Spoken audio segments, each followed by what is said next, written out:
through the shadows where the storms collide. She stands with courage as her guide. Her whispers echo louder than screams, faithful to God through broken dreams. She's the silent storm, unshaken, strong. Through the trials, she's where hope belongs, a survivor standing tall, unbound. Her voice a beacon breaking the cloud.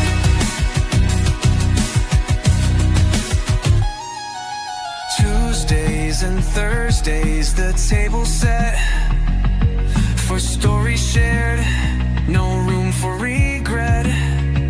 At 5:30 sharp, hearts come alive. Together we heal, together we thrive.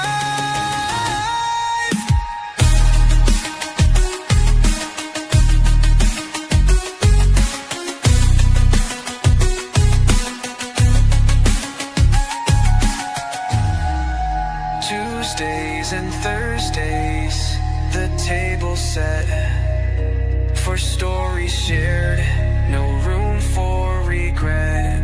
At 5:30 sharp, hearts come alive.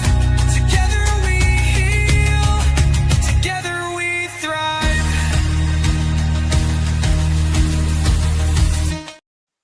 Hey, hey, hey, good evening, everyone.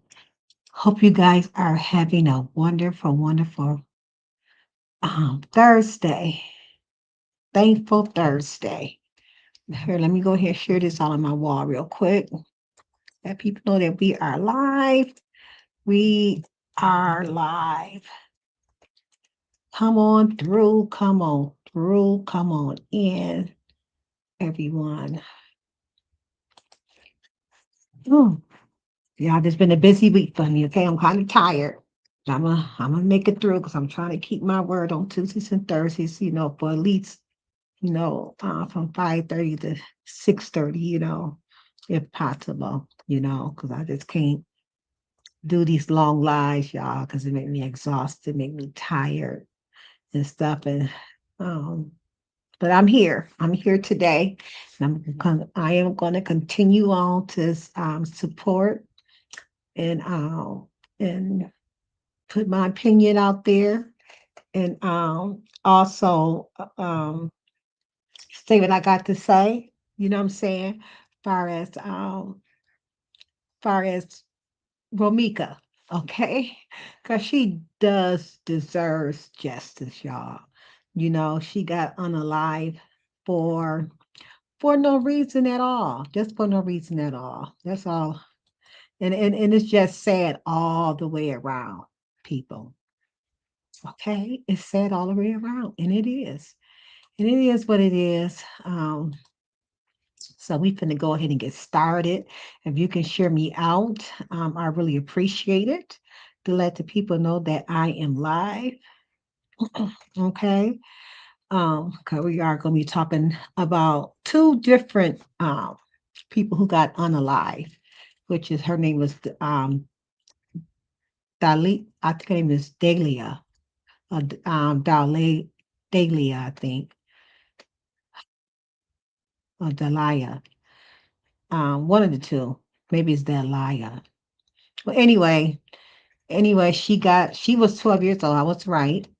And I'm going to show you also, what her mother said, once we, get to it. Hers is going to be real short. I don't know too much about her, but I did, tell her mother up under the one post, what I'm saying, that I was sorry. And I will definitely, keep her name out there as well. But definitely for justice for Romika, okay? As we all know, that she had everybody knows the story. She dropped her son off at school. And then when she came out, there go Carlos and Holly was out there. You know what the outcome was with that. You know what I'm saying? Holly trying to plead self-defense, which we all know, at least in my belief, I don't think it was um, excuse me, self-defense. Excuse me, y'all. Self-defense. But before we get started, let me go ahead and just welcome everyone into For Lisa's Royal Jewels Palace Room, known as Safe Haven, where it's real talk with real people in real life. You will see God's love, peace, joy, happiness, unity, and respect over here. Okay. And not just over here on any of my platforms, on my Facebook platform, on my Instagram, and my TikTok. Okay. You would definitely see a lot of God's love. Okay. The live stream is a discussion I am talking about today. It's in its opinion or thought, and some of the self researches that I have, been, following, I've been seeing that I'm gonna be sharing. Okay. But if the shoe fit, just wear it. Okay. This video discussion is about two beautiful young ladies who are both unalive, in cause of gun violence. Romika 31 and Delia was 12. Both of these shootings are at different times and different locations, okay? But both of their shooters are not charged as of yet, okay? So we're going to talk about that, okay? And just know I got to continue on to going through what I'm going through with this right here. I got to definitely put up my copyright. So let me get my copyright banner up here real quick. Okay, we finna go read the copyright so we all can see what's going on, okay? Copyright disclaimer under Section 107 of the Copyright Act 1976. Allowance is made for fair use for the purpose such as criticism, comments, news reporting, teaching, scholarship, and research. Fair use is a use permitted by copyright statute that might otherwise be infringing. Nonprofit, educational, or personal use tips that the balance in favor of fair use. Okay, so there's definitely fair use because we're gonna be talking about. I did a lot of research on it, plus listen to other people. You know what I'm saying? So it's all over. It's news reporting that I'm doing. Okay, we doing awareness about far as um justice for Romika, in which they also did a march for her as well. Okay, she got a march done today. Her family march on today. So we definitely is going to be discussing that today. And I also want to discuss, for some of the stuff what the first witness had said. You know what I'm saying?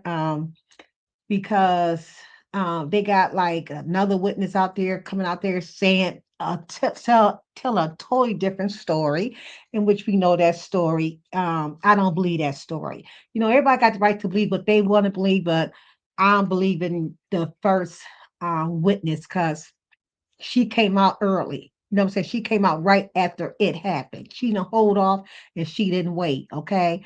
And I believe her story is true. I really do. And also, this far as on Holly's side, I'm gonna try my best to read it and share it with you guys as well.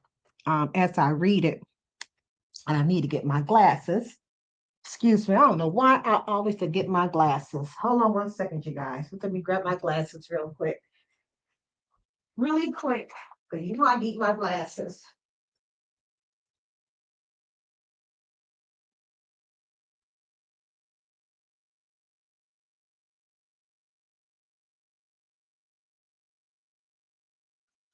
Sorry, but I got it, y'all. I can't see. We're gonna get this down. We're gonna and they also saying that, Holly may just get indicted. Okay. let you hear a little bit of that as well. Okay, I'm not no like I said, I'm not no big YouTuber. I'm a small channel, and I don't get a lot of views up over here, but I try to share some of my opinion in other lives that's talking about her from the things that I found out. Okay, so we're gonna go ahead and get started real quick. Okay, just note that I'm not no preacher, a counselor, a therapist, or a doctor. I'm just a willing vessel being used by God for his purpose, not man. Okay. Everybody should know me by now. I'm not no man pleaser. I'm only a God pleaser. Okay. I do not bandwagon. I do not pick sides when it comes to people want you to pick sides, because they mad at somebody, they want you to be mad at somebody too. You know what I'm saying? That's not me. I got my own mind and I go where I wants to go. Okay. And so if you come inside my life, Chad, you as a content creator, you may drop your link at any time. Okay. Remember, all are welcome, good vibes only. Speak your mind and just move on. Okay. So that's what we are about on today. Okay. And let's talk about before we even go into some of the videos and the things I'm going to show you. Okay. We're going to talk about when to use and not to use your CCL. Okay. Which that is concealed carrier license. Okay. Okay. When someone has a concealed carrier license, they are legally allowed to carry a concealed firearm, but self-defense laws still apply. Okay, it's laws for self-defense, you guys. I'm telling you, go read up on it. In most states, if a person uses their weapon in self-defense, they must prove they are reasonable and believe they were in imminent. Okay, danger of great bodily harm or death. Okay, they got to prove it. However, listen closely, you guys. I've been saying this. Nobody's not listening to me when I say this.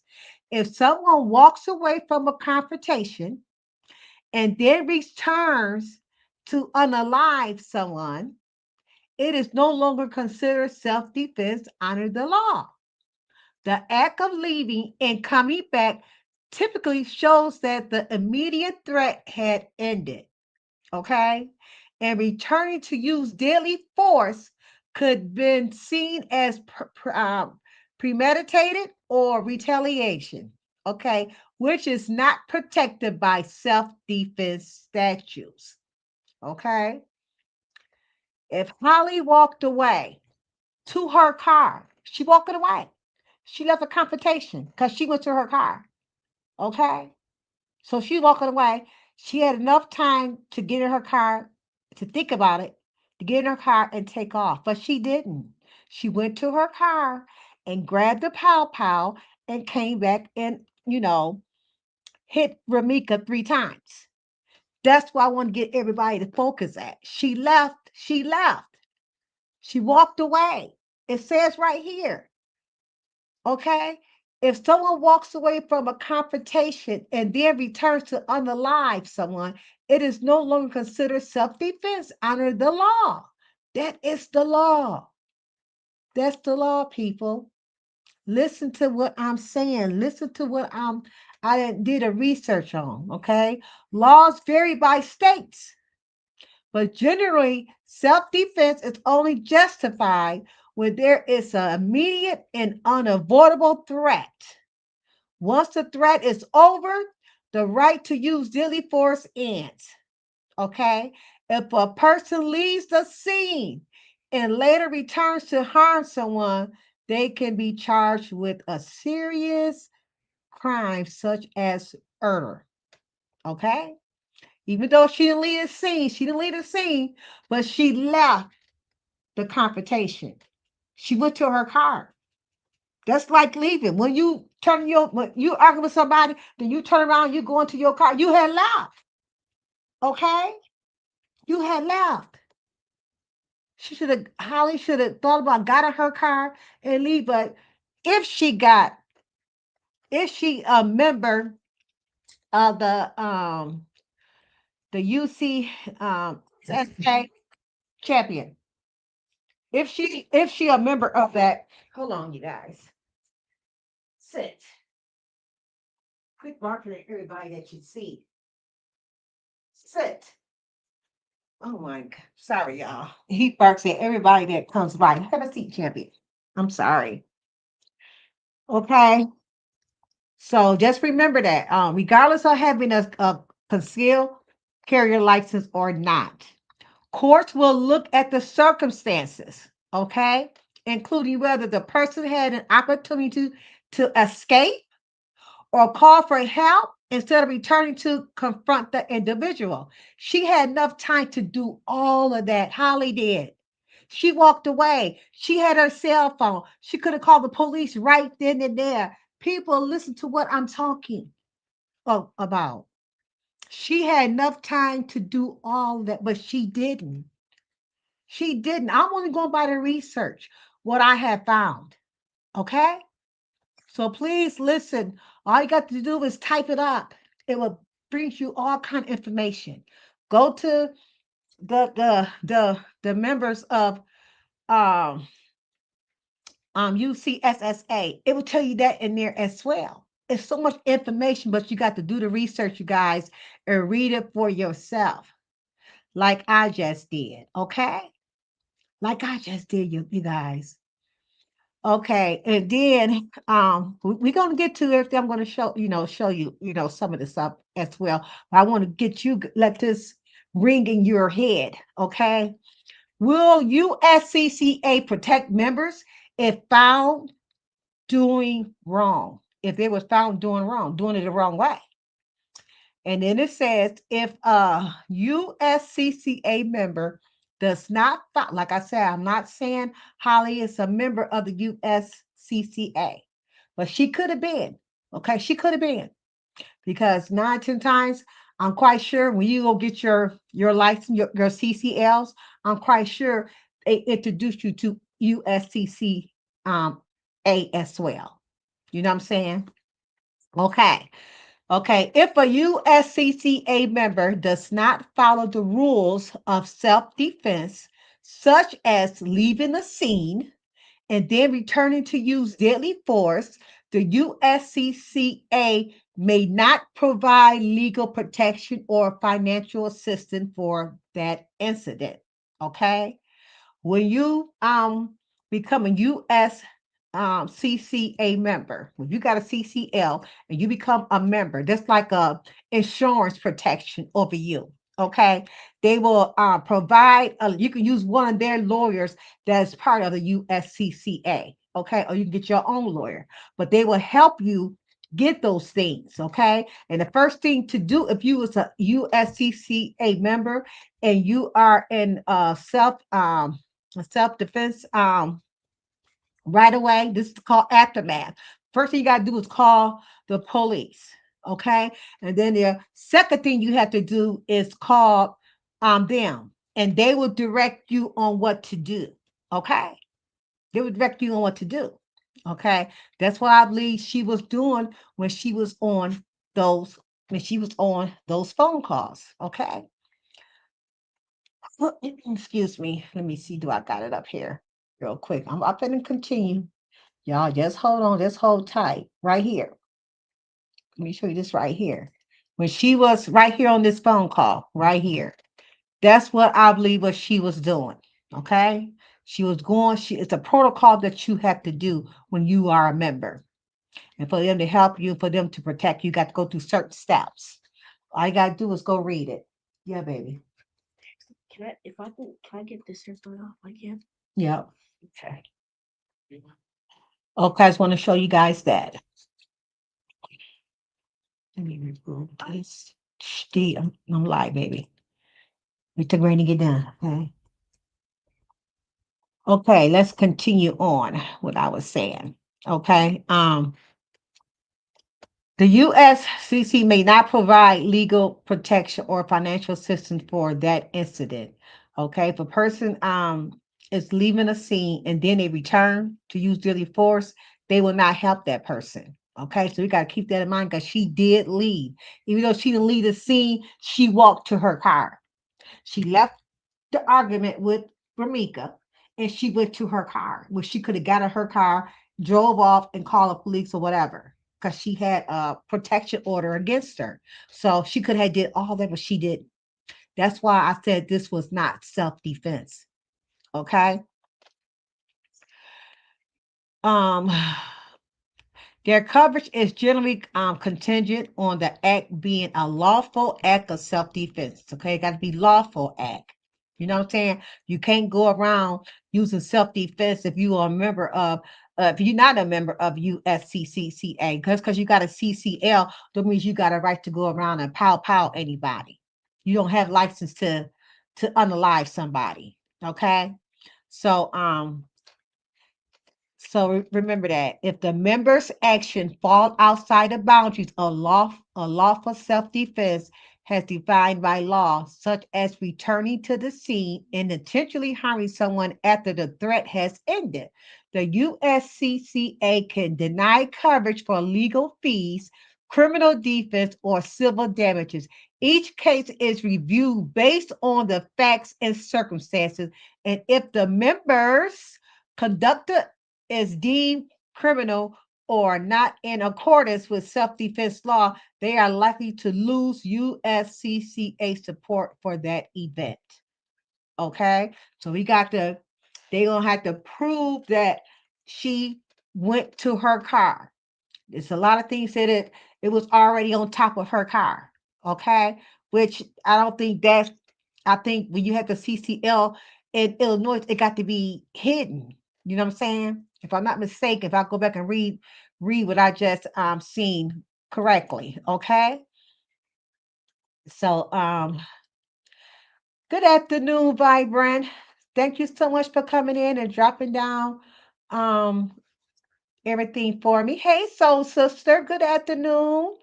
Good afternoon. Good afternoon. So a lot of people don't understand. Like I said, I'm not saying that Holly is a member of the USCSSA.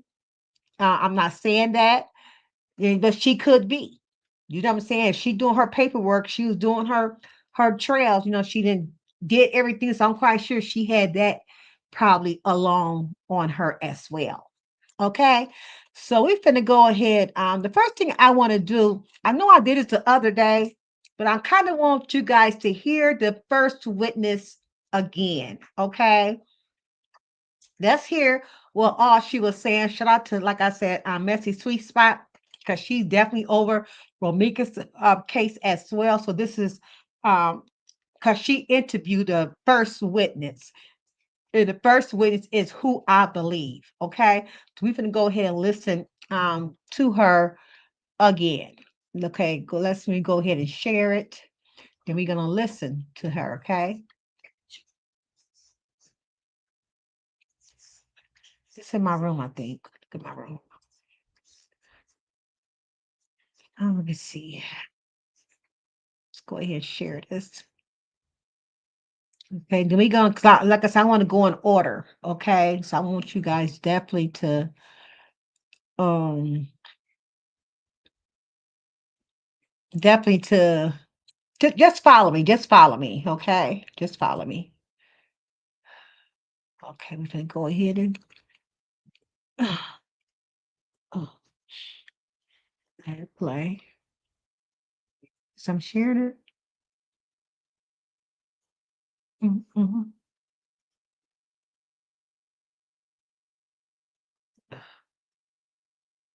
Yes, I'm sharing it.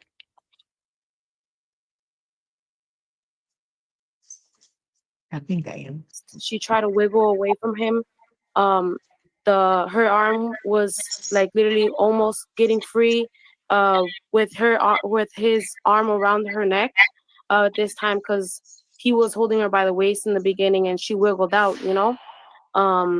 After this happened, he had her in the like almost looking like a headlock to me on the side, and then the other baby mama stated, "I'm gonna shoot you, bitch. Watch me shoot you, bitch." And he stated, "Oh, she's gonna go get her gun. She's gonna go get her gun. Watch, watch." I'm not sharing And it. after Okay, this hold on. happened, Hold on. Let me see what I'm She doing. ran I'm not sharing it. Hold on. Hold on. What I'm doing wrong. Hold on. Hold on. I wasn't sharing it, you guys. Okay, hold on. Let me go on this, do this again. Share. You can hear, but you wasn't.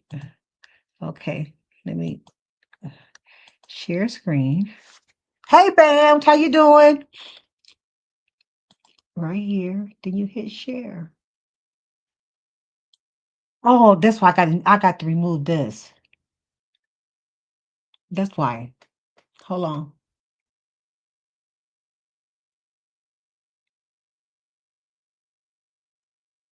I got to remove this. I'm like, why it's not sharing? That's why. We remove this out the way. There we go. Okay, you can go back and play it again. Forgot I had that up there. Mm. Okay. to the passenger side of her vehicle, grabbed her gun, went around, and when um the woman, the mother, who slipped away from him for at least like maybe a good second, as soon as she slipped away, she shot her. And she shot her in the face, on her side, and in her thigh.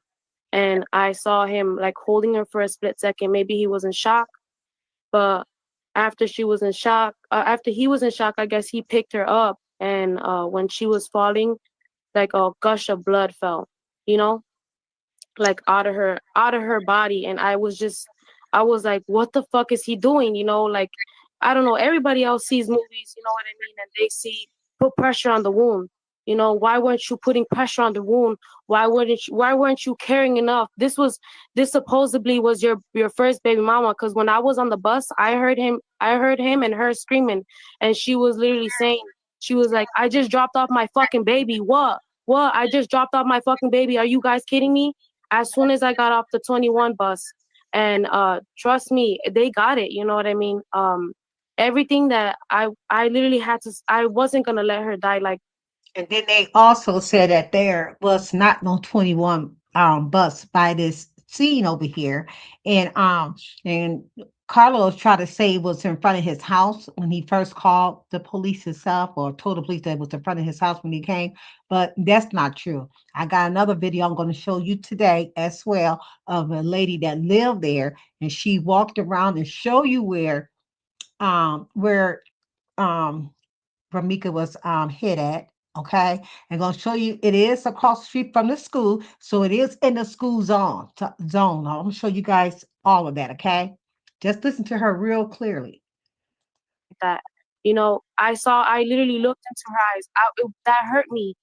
She says she dropped her baby off, and you don't know who she is. You know what I mean? And I was like, arrest her. She needs to get arrested. You know what I mean? They weren't even thinking. There was another black female cop who came up, and a Mexican short cop. And I pointed out, I was like, the guns in her car, the guns in the car. Why wouldn't you give him the gun if supposedly this was, a self-defense? You know what I mean? If it was hey, here's the gun, this is what happened. It was no self-defense. I swear to you, it did not look like no self-defense. It looked like you shot her because you were just angry or something. You know what I mean? And to me, um, when she shot her, it wasn't it. The female that got shot, she wasn't with any gun. She didn't have no weapon, no knives, no nothing. So what was it that frightened you so much? You had to run around your car, go into your passenger seat or whatever the case is, and you reached in to get your gun and shoot this woman, you know? So to me, it was a senseless. They were arguing because she was pulling up, and I guess they ended up parking. Why was her car parked on the sidewalk? Because I seen she ran towards the sidewalk to get her gun, and it was a small black vehicle, and he had a black truck, I think. And literally, he came out of his truck looking like real, like he wasn't like on anything but being like mischievous, like nothing but like what was like he was planning something, you know what I mean? And I called the cops on the first time I called the cops, it was because he was attacking her, you know, and the other girl was just yelling at her, and she was. So you hear what she said? The first time she called the cops was because Carlos was attacking Ramika. Okay. Her and Ramika was not arguing. It was Carlos and Ramika. That's why she called the cops, because Carlos was slamming the door all on Ramika's back. Okay. It was him and Ramika getting into it, not Ramika and Holly. I think Holly jumped in. You know what I'm saying? Well, she should have stayed her butt out of it. She had nothing to do with what her and Carlos was going, what they was fussing about. Let's continue. Arguing back. So there was nothing going on for her to be like, oh, I'm gonna step back over here to go get my gun. She was nowhere near her. But see, she had nothing but time. If you got enough time to go get your gun, and he wasn't shot, he just told her that she's going to go get her gun. And ain't no telling what else he was whispering to in her ear while he was holding her. He probably telling her, this just me, this just my opinion. My opinion. He probably telling her, you finna die tonight, B. You know what I'm saying? Ain't no telling what he was. That's probably what he said to her in her ear. Saying to her. Because they said that she did get away. You hear witness say that she was able to get away from him. You know what I'm saying? And start walking. That's when the girl came and shot her. So let me let you guys say it, because she the witness. This is the same girl the witness that you here seeing in that video of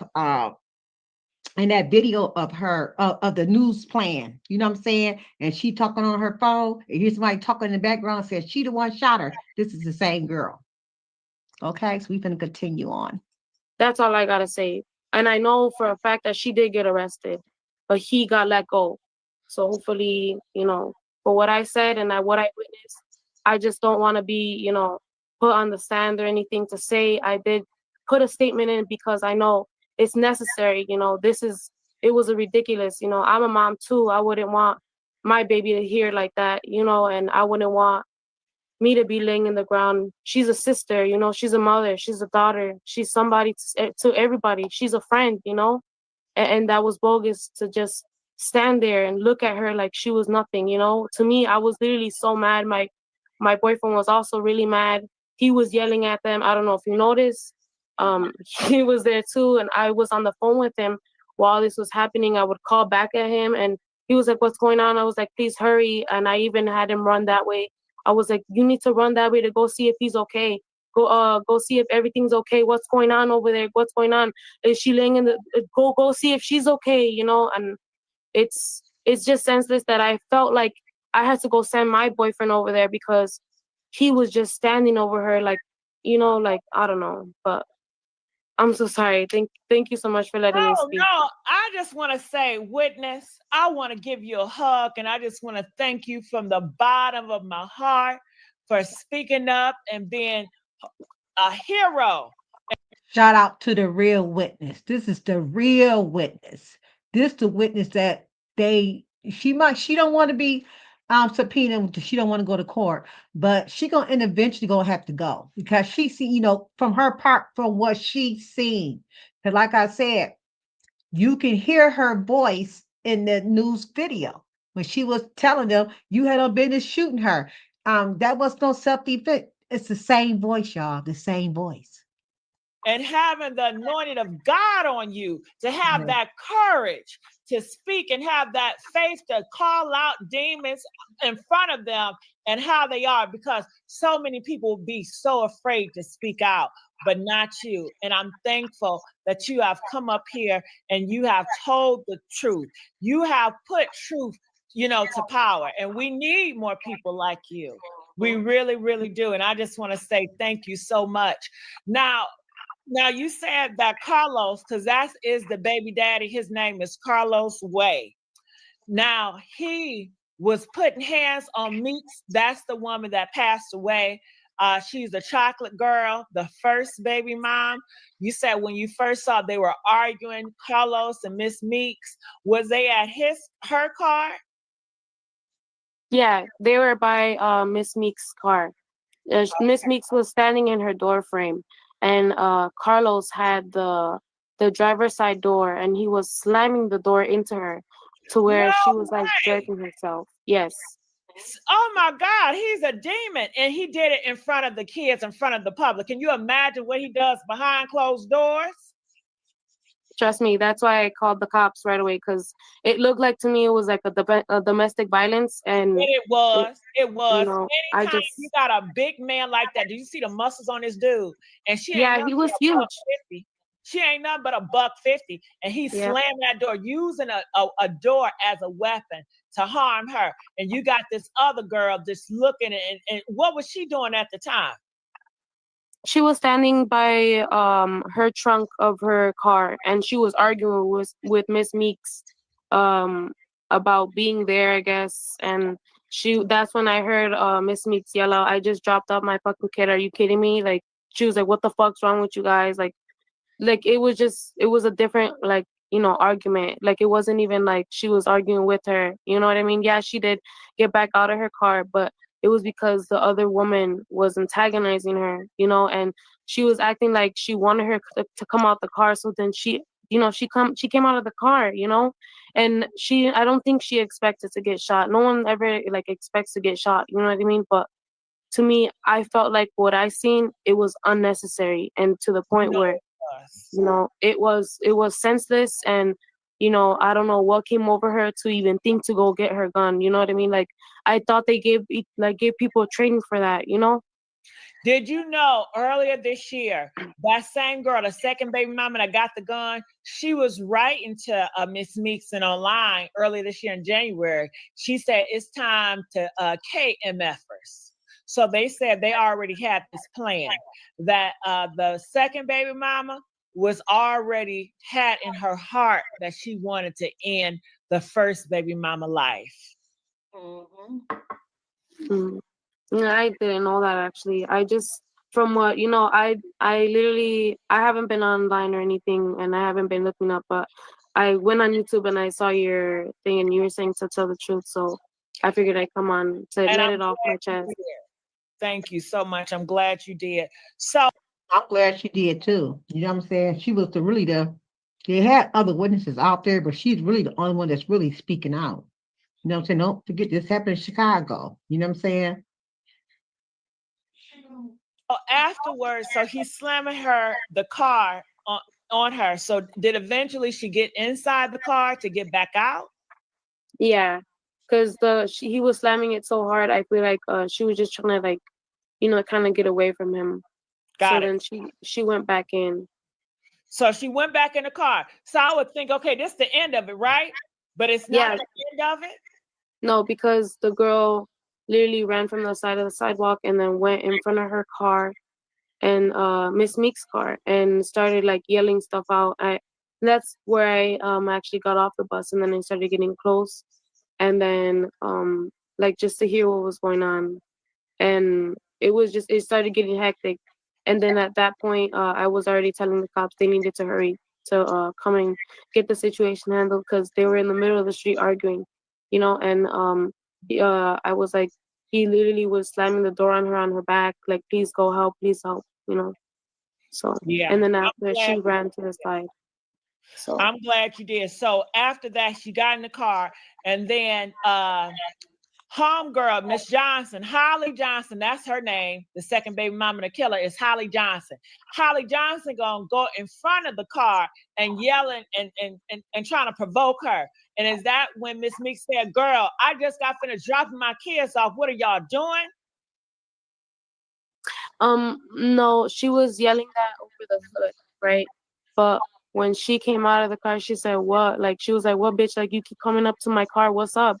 Because she kept coming up to her car, and, like, every time she would go back into her car, she was like, trying to get her out of the car. So then that's what to me, it seemed like the only reason why she came out of the car was because the other woman, Miss Johnson was like antagonizing her. Provoking her. Yeah. And why? See, that's exactly what they said. Holly Johnson, Cordesia Johnson. She went to Romika's car. Okay? Holly's one with the CCL. She provoking Romika. She went to her car, started mess with Romika. That's why Romika got out her car. Listen to what she's saying, y'all. Listen. She's provoking her. What is Carlos doing? Is he telling He's Holly, sit your ass down, get back, girl? What is he doing? he was just standing there looking. Not saying nothing, like, okay, Holly, do what you got to do. This is what we plan to do, Holly. Go ahead. Take care of that. He knew what she was going to do. I do believe he knew that. Because he could have stopped her. Yeah, he could have stopped her. I still say that. Well, I just seen him looking like he was just looking, and to me, I didn't know what his plans were, what the plans were with between each other. To me, what I seen, what I witnessed is, the that he was standing right next to her, and he didn't say anything, but they were arguing. And then once Miss Meeks walked up to Carlos, Miss Johnson ran to the sidewalk, and then Carlos snatched her up by the waist, and then she was wiggling out, like, almost. And then when she almost wiggled out, he had her by the neck because she was like wiggling down, And do you think at that time when he had her by the waist and then she was getting out, then he grabbed her by the neck with them big old arms? Do you think at that moment she knew that this was a setup? They're trying to take my life away. I honestly, I just seen that when she got out of got out of it, like she was literally going the other way. She wasn't going towards her, So it just looked like she was trying to get away, at this point. She was scared, and I seen like she was scared. Like it was a different, like, when you see somebody's movement and you could just tell, like, run to, you know what I mean? That's what I seen, and when she, like, there was no reason for, like, Carlos had her already, you know what I mean? There was no reason for her to go get her gun. Right. It was unnecessary, I think, but it was unnecessary. See, she was saying that Ramika, when she wiggled from Carlos, tell them what Carlos was saying. Carlos probably was saying to her, "This is just me. This is my opinion talking." Okay. He was probably saying, "She finna kill you. She finna shoot you." He wasn't saying it out loud. He probably was saying that in her ear. She heard, she got scared. You heard what the witness said. You could tell she was scared. You know what I'm saying? She turned around. She was walking away. You could tell she was scared. Okay, Beefy. Holly life was not in danger. Nobody was trying to take Holly out of here. Nope. And she didn't have anything. Holly and Romika did not have no pow on her. She didn't have nothing to no knife on her. She had no weapon on her. So how was Holly feared for her life? Just because you got licensed to carry a gun, as she said, it don't mean that you go around and shoot people down. It's not for that. It's for your protection. We finna continue on to play this. Carlos, they came in separate cars. Yeah, they did. Holly's car was already parked, right? Holly came out of the parked car, and Miss Carlos was in a black truck vehicle. I think it was a Mercedes, and Miss Meeks was in the white car. So she was already, like, I think she just said, and she yelled that out, that she was just dropping off her kid, like, what's going on, And so to me it looked like like, it looked weird, you know what I mean? Because I was telling the police that she had her baby inside her car, so I was like, that's her baby, the baby's in the car, I was like, you need to arrest her, like, why aren't you guys arresting her? And then she was all like, oh, and by the way, I don't know if anybody caught the video or anything, but Carlos goes up to Holly and fist bumps her and says, what? Yeah, it was what was it? It was self-defense, right? It was self-defense. And she was like, did y'all hear that? How they fist bump each other, like, yeah, we did it. It was premeditated. Then he gonna tell her that it was self-defense. Come on now. Come on now. Let's continue. Yeah, it was self-defense. Not fish bump. That's disgusting.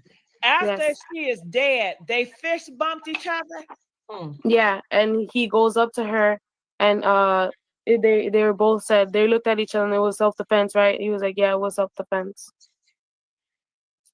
Wow. Why did they have two different cars there to meet her?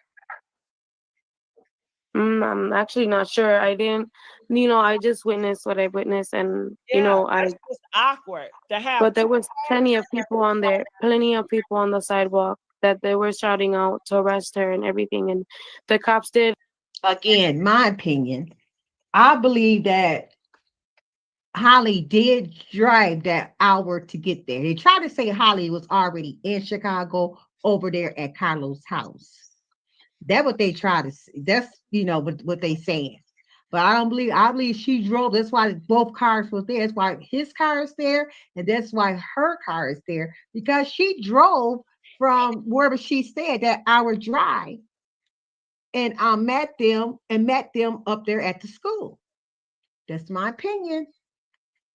That's my opinion. At least they did, did their job, and they did, what they had to do, because, it wasn't for them, she wouldn't be like in handcuffs right now. You know what I mean? How was Holly's response to you all when you guys were saying arrest her? What was her? Did she look at you guys? What's it called? She called me a snitch, and then I said, I don't care, I'm gonna sign complaints.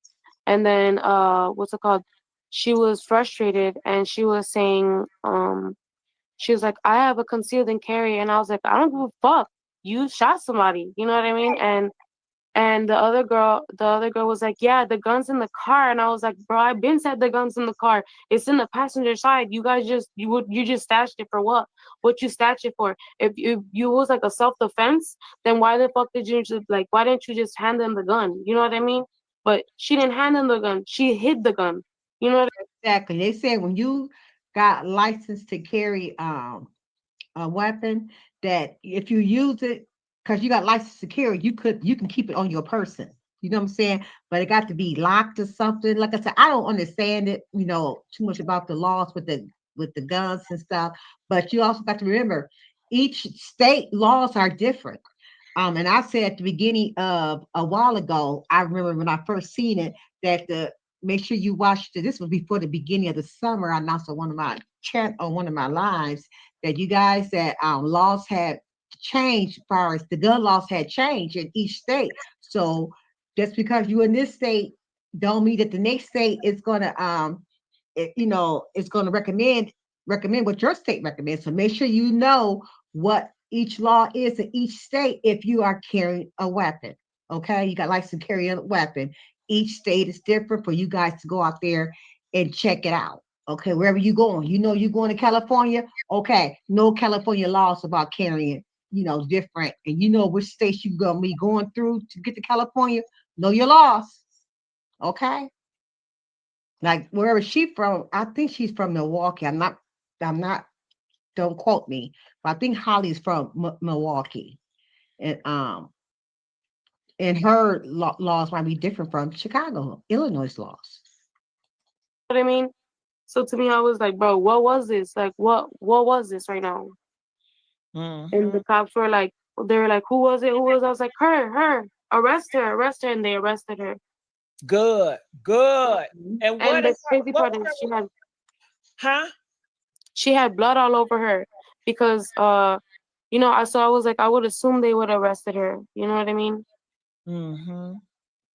But she was trying to get away with that self-defense and two people on one, but they're so dumb. They did it in front of everybody, just so reckless and careless. Yeah. So when she got locked up, did she say anything to y'all? Did she look at y'all funny? Yeah, when she was walking away, she looked at me and looked at what's it called, my boyfriend, and she was like, whatever, y'all fucked up for this shit. It was self-defense. I got a restraining order on her. What? See, that's another thing. So I was just like, now she got a restraining order. If Holly Johnson have a restraining order on Romika Meeks, why are you there? So she broke her restraining order herself. Holly did. So why are you there near her? Holly got the, I mean, Ramika got the right to be there because that's her child.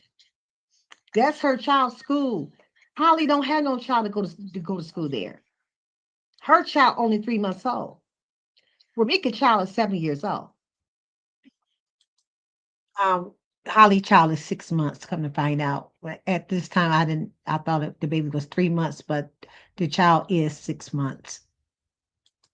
Doesn't matter. Like you shot someone, you didn't even like you think to be like, hey, like let me like rethink this. Not why would you pull out a gun? You know what I mean? And how you have a restraining order, but you coming up to her school? You don't got no kids to go there. You dummy. You don't got no kids to go there. That's just a lie. She ain't nothing but a liar. Holly, you a liar. You are sick, Holly. Because Miss Meeks got a restraining order out on homeboy Carlos. That's a restraining order. And I So she probably got understand a that restraining order that's by because her too, of but I don't understand if Romika Meeks got a restraining order on Carlos, how come he didn't get arrested that same day as well? He should have got arrested if it's true. You know what I'm saying? If she got one on, and come to find out that she did have one on, but it was released, I think, back in 23. He should went to jail along with Holly. They both should went to jail. That's what I don't understand.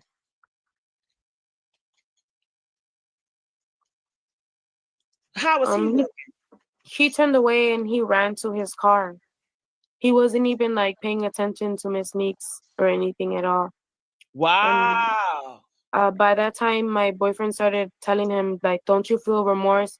Don't you feel bogus? Like, you didn't do anything. You just stood there. Like, you didn't even say anything to him. Like, to like, support her, like, back her up. He was like, isn't that your first love? Didn't you have a baby with her, bro? Like, she just dropped off her kid. Are you kidding me? Like, you're a coward. You're a coward. And then he looked like it wasn't him being, like, sad or, like, anything. He was, like, it looked like he was mad about something because of like his ego was hurt, so he like tried to run at us, like me and my guy. What? And he was trying to like act like he was gonna fight us, and that's when the cop came in between us. And then one of the cops was like, leave the scene. And I was like, well, I need to put my statement in. And they're like, well, I was like, yeah, I'm gonna put my statement in. And then Carlos walked away when he was like giving me a look, but my guy was literally standing there too, like, what the hell, But at the same time, he didn't get to see most of it. I did, So he But I'm he glad wasn't your really able to do husband it. or your boyfriend stood up. He's a real man. He ain't afraid of no coward like Carlos beating on women. Yeah. Good for your boyfriend. I'm so happy that your boyfriend stood up to Satan himself. I'm so happy and thankful. I'm glad he didn't coward. I Amen. appreciate that. And I know that he was doing it out of, the goodness of his heart, because I was like, I honestly was crying, and I was like, babe, please go and help her. Like, I was like, I don't know, like, what made her do that right now. And he was like, what's wrong? And I was like, please go save her. Please go save her. I don't want her to die. And I like started crying because I was like, looking at her, and I like started freaking out because I just, the scene, everything, it was just like horrific. I was like so like in shock, I guess you would say. It's a horrific scene to freak out to. I mean, hello, this is outrageous. Yes, this is nonsense. This is demonic. This is hell on earth. Yes. Literally. And I just felt like everybody's reaction, her reaction, everything, it made it seem like nobody cared. And I was like with tears in my eyes, arrest her. I was like, I don't know what else I need to do. I will sign complaints. I don't know what else you need me to do. You need to arrest her. Like, I felt so much like rage because no one was like understanding what calmness and how cruel they could be, just standing there, him without tears in his eyes and her just standing there like if she's she had the right to take somebody's life. She had the right to snatch somebody from this earth. You know what I mean? Like, and to think to be like, let me look at her and tell her like everything's gonna be okay. He didn't even do that. You know what I mean? He literally like looked at her, stood there, and didn't do anything. Like his face was like, when somebody dies and you love them, and even though you might have a little like, hate or whatever case is, you still have that heart in you. It should have hurt it. There should have been at least a tear in your eye, and there was not one. He's a demon, that's why. Right. He have gotten bodies before. They both probably on that time where they got bodies before. Yeah. This is not their first kill. Okay, they're used to this. This is what they do. This is what they do. And that's why Trump is coming to Chicago now. They try to say he don't know. Go ahead. The streets.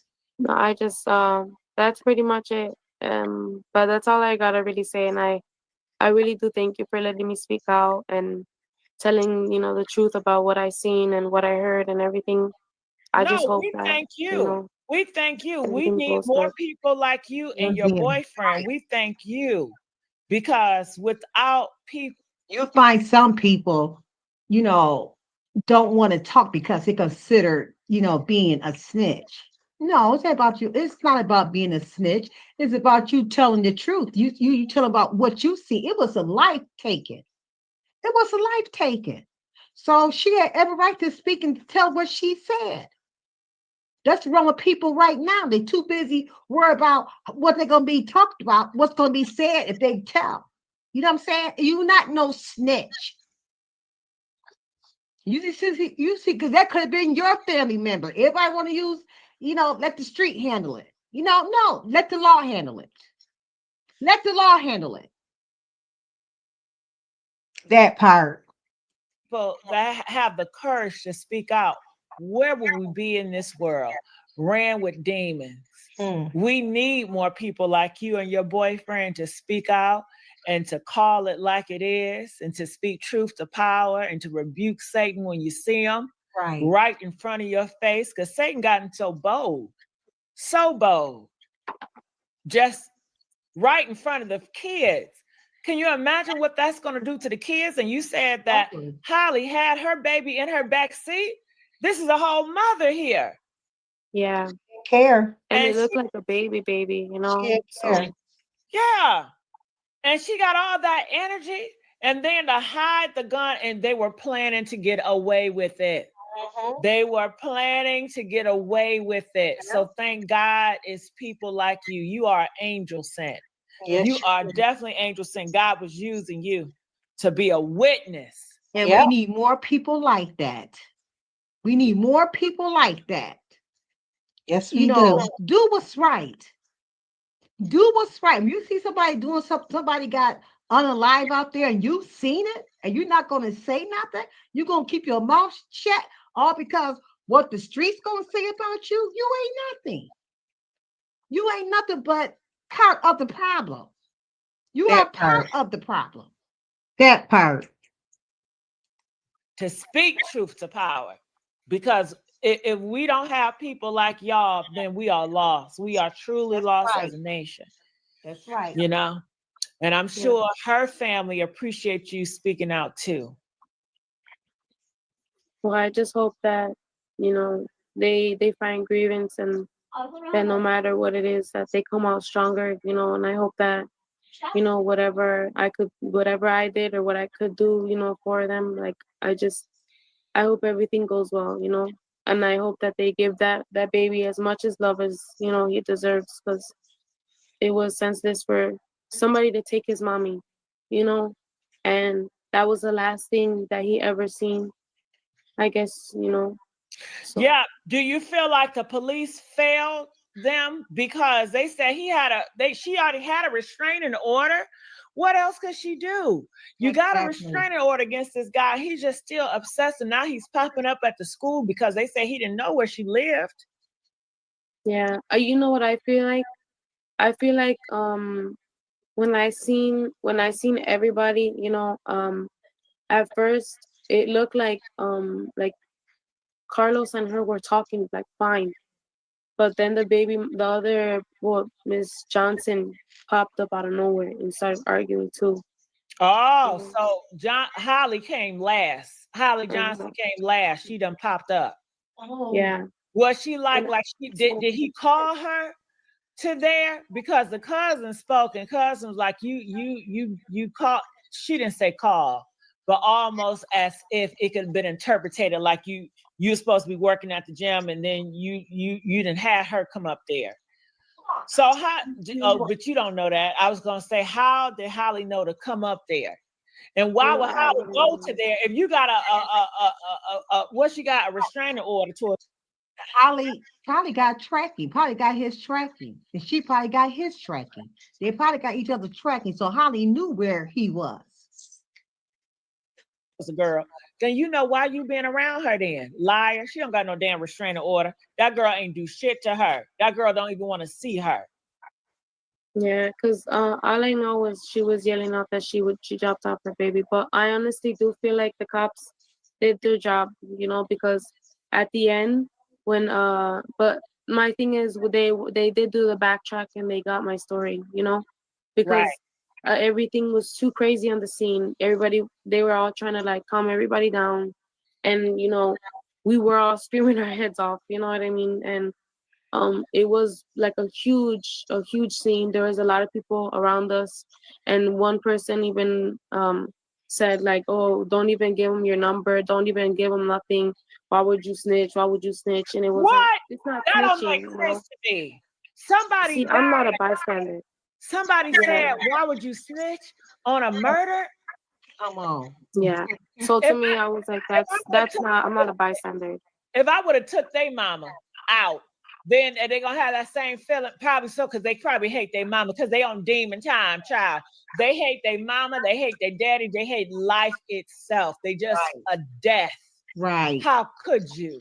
Hey, Miss Sam. Don't snitch, don't tell. Okay, I'm going to end it. I'm going to stop right here. I want you guys to hear a little bit of that right there. I was like, I'm not a bystander. I'm not a bystander. Or it's more there. You can go back to my channel and finish watching it. I just want to keep going a little bit. Just want you to hear the new witness, what she was talking about. So now we finna go into because now a family member in Romika is is not a family member, but a friend of theirs is talking right here. Shout out to Travels Islands Post. Like I said, I always see everything over here. Okay, so this person had wrote a post out. I'm gonna try my best to read it. What it say? I hope you guys can see it. Let me see. I can make it bigger too, that you guys can see it. Okay, it says to all you MFS. You know what that means? You know I don't cuss. Okay, that's talking about how much you love Holly, how much you F with Holly, but all you B's, MFs shall sharing the stuff. Okay, that's not F and love. That's what you call secret F and hate. A lot of you, H's been mad cause y'all couldn't F with her. Whatever gonna happen, I'm grateful that she got real people behind her. And yes, none of us know what happened. And yes, it sucks when a life is lost. But right now, let's think about them two babies that's gonna experience some stuff throughout their lives. They are the most important for me. To the families, y'all stop arguing with the nobodies. People gonna talk about what they know, what they don't know, and what they think. It ain't never stopped. Stuff, it ain't never stopped stuff. And it ain't gonna start stopping stuff. Praying for everyone involved except the clown. I can't read what that say right there because it's blocking it. I can't even get it up. As men that could have prevented it. And he said something about y'all don't like what I say. And I can't read what else he said. Well, anyway, this guy was a friend of the family. Okay. And then the family came back out. Here go the same one. That's a picture of Holly and her family. Okay, this come from Travel Islands post. Okay, and this what somebody in the family have wrote. Somebody has sent this to Travel Island, and it reads, while Ryan is not part of our family, okay, we appreciate his support during this time. Holly and the Johnsons family have not issued any public statements. Should it become necessary, we are prepared to release evidence through the proper legal channels. Okay.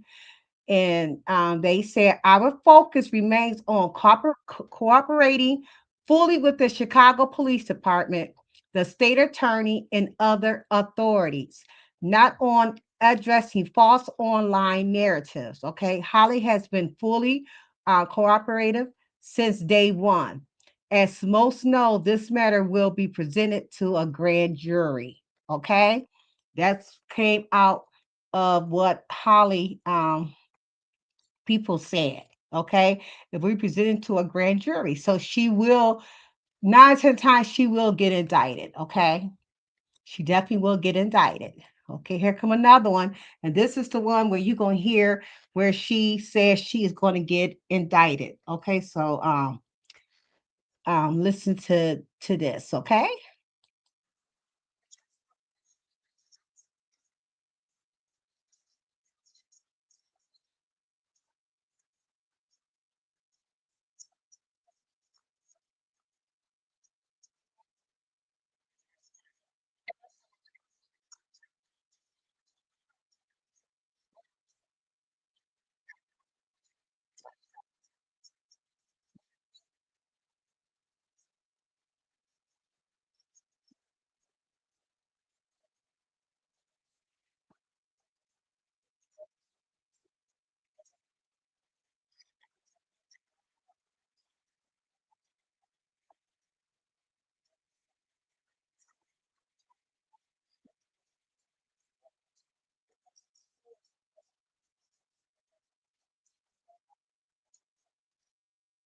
Okay, hold on, you guys. Let me think I kind of I think I still have to.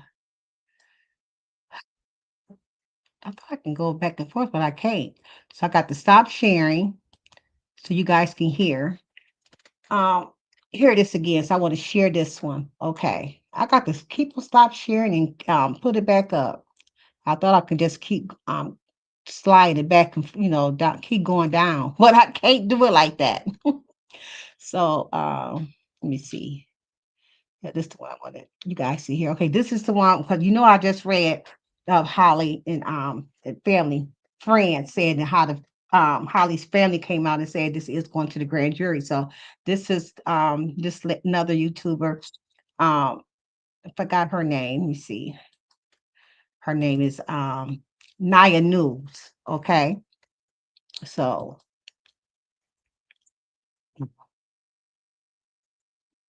I want to take it back.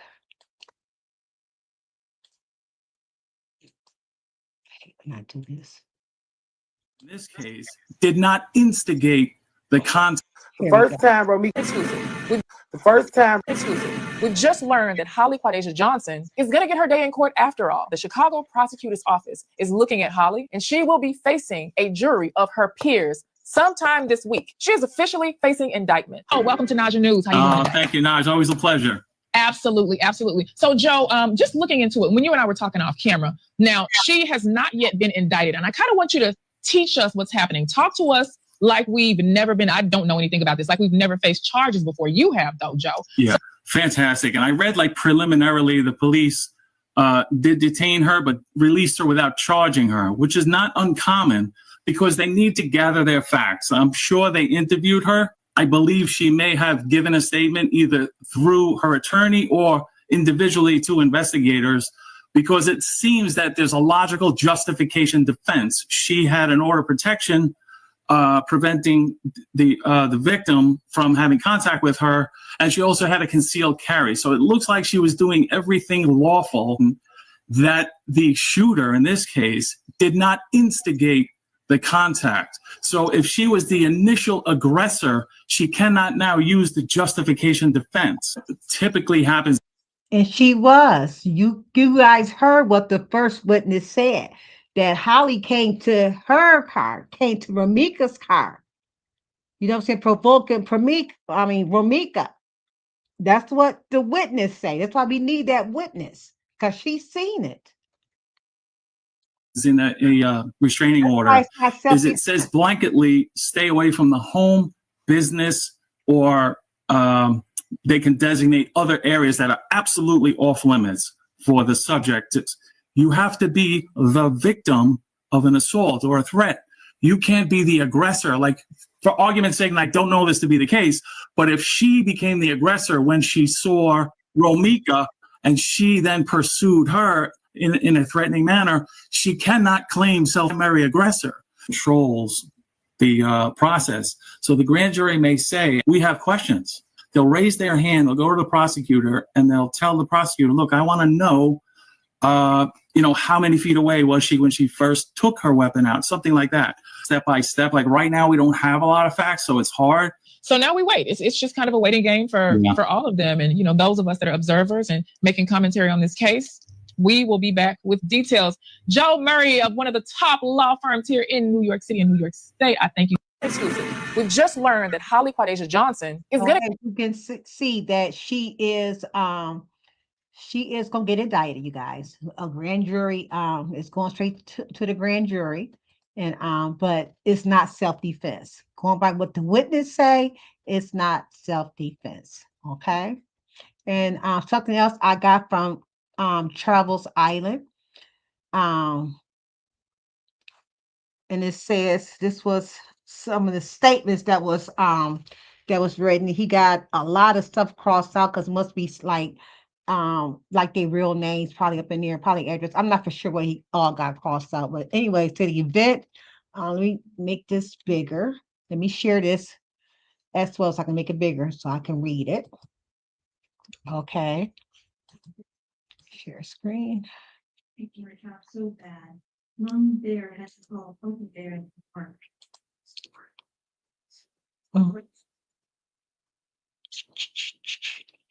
Where is it at? One second, guys.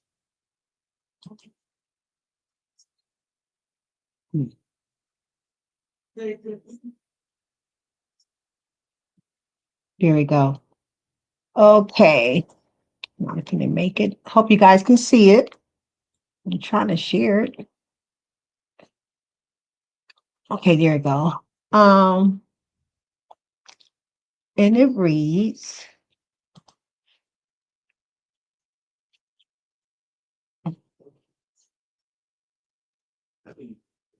Okay, and it reads, event, this is a BWC record event. In summary, ROs was dispatched to initial call to a battery in progress and additional call of a third party cause of shots fired near St.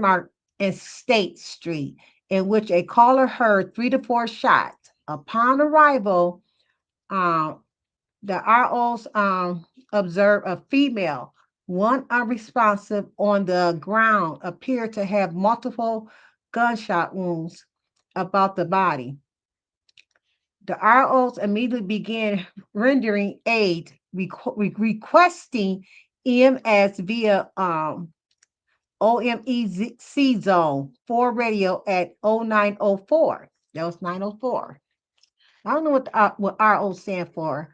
Well, anyway, said ROs placed the victim on her side due to pool of blood gathering on her mouth until EMS arrived. While on scene, multiple witnesses, including witness 1 and witness 2, who related to AOs. I don't know, they got initials. Detained Johnson. Her name is 𝘠𝘢𝘁 Johnson. She was arrested at 9:32 hours upon detaining arrestee. Arrestee related not to A. I don't know what the AOs and the ROs mean. That she was concealed carry holder and she had a order to protect arrestee related to the statement out of the excited uterus. It was when AOs required about the location of the firearm used via general on the scene, questioning arrestees related that it was located at the passenger's floorboard on her back Chevrolet Berry, Illinois plate number. Okay. Legally parked on the side of the street, beat 113H recovered the firearm from the passenger floorboard at 0910 hours. Okay, so that's what the police report what was reading. Okay, the victim was transported by the ambulance number 31 to Stroger Hospital and was pronounced at 9:42 hours by Dr. Starr. Okay. So she passed away at 9:42 a.m. that morning. That is so sad. Okay, that's just a statement that that they had, so that's a statement. They said that he's a witness as well. So we're gonna stop sharing there and we finna go to the next one. Right here. Okay, this is I'll let you guys go ahead and listen to this. Is another recording of Justice for Ramika Meeks Blackman. Okay, so the police report finally out. This is what the police report said as well. So I'm gonna go ahead and share this so you guys can go ahead and listen to this.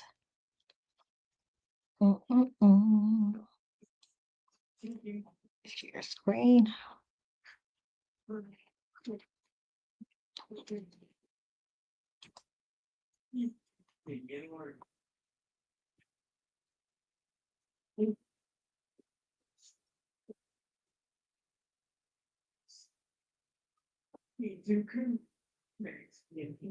Here we go, right here to share. Okay, go ahead and listen to this, you guys. His house. Let's end that shit now. This is Carlos Steve. stays on State Street. The school is on Cermak. The murder happened 20 West Cermak. Cermak versus State Street. If I died on Cermak and not State Street, which one did I die closer to? The school or this motherfucker house? That one, right? Boom. The victim, the individual, Ramika Blackman. Demographics, female. Date of birth, that's been redacted. She's 31 years old. Witness number one. Witness number one. Her sobriety, she was sober. The beat was 5100. This was a male, white Hispanic, a white Hispanic male, y'all. Remember that. This is witness number one. There's only 3 witnesses for this case. A white Hispanic male, aged 30 to 40. Okay, cool. They talked on the phone. Other communication and availability, they talked on the phone for about 23 minutes, available time. Well, they don't got that on there. Because the witness isn't hiding, y'all. The witness isn't, except one witness. There's one witness then popped out, but let me finish, right? Witness number 2, name has been redacted. Residence has been redacted. This is a white Hispanic, age 21 years old, sober, on the scene, sober, sobriety, sober. So both the white Hispanic witnesses are sober. When Ramika died, her sobriety was unknown. As y'all can see, it say unknown, type shit. Check this out. Witness number 3. Now, this is the most diabolical witness. Y'all guess who this is. Now, this witness had his ID and everything on the scene, right? Witness number 3, name redacted, residence redacted, sobriety unknown. Demographics, he was male, black, about 6 feet tall, 205 pounds, brown eyes, black hair, hairstyle. What was his hairstyle? Dreadlocks, medium brown complexion, medium build. He had a full beard. It might have been scrubby, but it's a full beard. This witness gave his state ID. He's from Illinois, and his age is 36 years old. What witness y'all think that is, y'all? Who do y'all think witness number 3 is? Witness number 3 told everything. In the chat, who was witness number 3? He got dreadlocks. He's 36 years old. I'm gonna let y'all do it. I'm gonna just play a little clip of who it might be. Pistol, Meg Torres. We went over all this, right? Now she shot Romika 3 times, y'all. But one of them got stuck in the chamber. I want y'all to remember that. Now we're gonna skip down all this part. We're gonna skip down all this part, right? Boom, boom, boom. We're gonna go right here. Now, this is the initial. We skipping this because this is the detectives' names and the forensic. Now, this is where it get crazy at. Event number 25201332227, whatever the fuck that means. This is a BWC recorded event. In summary, reporting officers was dispatched to an initial call to a battery in progress. So the police came there for a battery in progress, y'all. It was a fight before anything. So when Niagara Falls did that fake ass witness, that was Carlos. However, that said they called the police first. No, whoever called the police first called about the battery. So it was a battery in progress when it came to the scene. Crazy work. Additional calls of a third party claimed shots were fired near Cermak and State, in which a caller heard 3 to 4 shots upon arrival. Reporting officers observed a female, one unresponsive, on the ground, appeared to have multiple gunshot wounds to the body. Crazy work. Reporting officers immediately began trying to render first aid, and by requesting EMS, they used radio. The reporting officers placed the victim on her side due to the pool of blood gathering on her mouth. Why did Carlos drop the body? According to the witnesses, Carlos dropped the body. Romika was still alive. When the police got on the scene, Romika was still alive.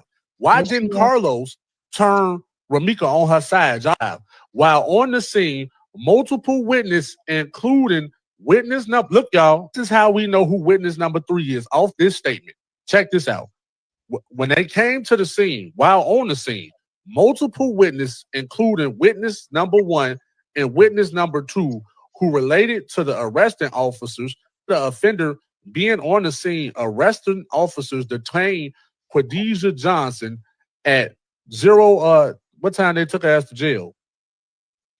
09:32 hours. Upon detaining arrestee, it said upon detaining detainee, arrestee related verbatim to arresting officers. 𝘙𝘰𝘮𝘢, aka Highly Scary, said that she was a concealed to carry owner and she had an order of protection out of excited utterance and was pre-Miranda. Police said she told them that shit pre-Miranda rights, right? When arresting officers required about the location of firearm used via general on the scene questioning, arrestee related that it was located on the passenger floorboard of her black Chevrolet bearing Illinois plate 𝘠𝘢, fully parked on the side of the street. Beat 133H recovered the firearm from the passenger floorboard at 09:10 hours. For real. And the police retrieved it from the same place. Crazy work. The arresting officer spoke with witness number 3. Victim was transported by ambulance to Stroger Hospital and was pronounced at 09:42 hours by Dr. Starr. Transported arrestee to Area 3 for further processing. So Romika was pronounced dead by the doctor. Highly Scary went to she was detained, right? Yeah. The person that was arrested did not appear to have any physical injuries at this time.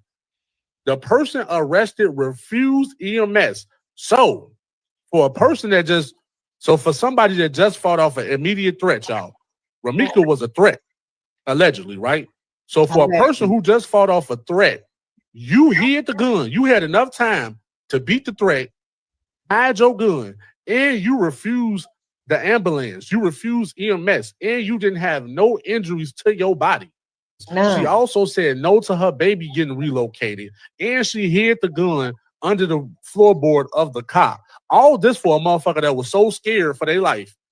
This part right here, that DCFS was called. Elizabeth C was called at 14:05 hours. So they called DCFS on her ass in the building. Guess what she did with the gun, y'all? When she hit that gun, guess what else, y'all? Why y'all think she called DCFS on? Why y'all think the police called DCFS on her? She put the gun in the car with a live round. Remember this part of the police report where it said it was a live round, right? So look, she shot Ramika 3 times, but it was 1 live round still left up in the chamber. Yeah. It say live rounds 1. So by her putting that gun in the car with that live round in it, that gun could have still went off, and that gun could have shot that baby, y'all. Shot that baby. You got to go to jail. Yep.